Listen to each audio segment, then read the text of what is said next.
சில பேரு மருமகளை மகளை விட மேலா நேசிக்கிறாங்க. சில பேர் ஒரு தோழிட்ட பழகுற மாதிரி பழகுறாங்க. நிச்சயமா நான் பாட்டி சொல்றேம்மா, நீங்க நல்லா இருப்பீங்க. நீங்க மட்டும் இல்லம்மா, உங்க வம்சமே நல்லா இருக்கும்.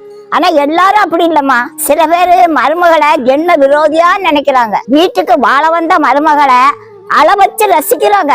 மகனும் மருமகளும் சந்தோஷமா பேசி சிரிச்சாலே போதுங்க. மாமியாருக்கு பெட்ரோல் வச்சு தீய கொளுத்தி வச்ச மாதிரி வயிறு பத்தி எரியுது. மகனும் மருமகளும் பெட்ரூம் கதவை லேசா சாத்தி வச்சா போதுங்க. மாமியாரு மதம் பிடிச்ச யானை மாதிரி மாறிடுவாங்க. எதுக்கு கதவை சாத்தி வைக்கிற, கதவை திறந்து வை அப்படின்னு மருமகிட்ட சண்டைக்கு போறாங்க. வீட்டுக்கு வாழ வந்த மருமக மேல எவ்வளவு வக்கர புத்தி பாத்தீங்களா? பெட்ரூம் கதவை பூட்ட முடியாத அளவுக்கு ஆணி வச்சு அடிச்ச மாமியார உங்களுக்கு தெரியுமாங்க? பாட்டிக்கு தெரியும்.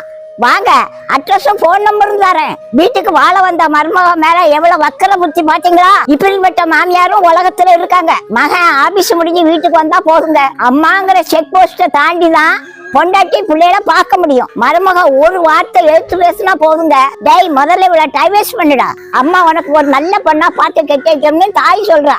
நிறைய டைவர்ஸுக்கு இந்த மாமியார் தாங்க காரணக்கர்த்தா. நிறைய மாமியார் ராட்சசியா தான் இருக்காங்க. இதனால புருஷ வீட்டுல நல்லா வாழக்கூடிய பெண்கள் தாய் வீட்டுல கண்ணீரோட வாழ்ந்துகிட்டு இருக்கு. 2 நாளைக்கு மேல தாய் வீட்டுல இருந்தா ஊரு உலகத்துக்கு பதில் சொல்ல முடியாதுங்க. எத்தனை நாளைக்கு தாங்க போய் சொல்ல முடியும்? இப்பேற்பட்ட மாமியாருக்கெல்லாம் நான் ஒண்ணு சொல்றேங்க, உங்க மருமக வடிச்ச கண்ணீர் உங்களை சும்மா விடாதுங்க.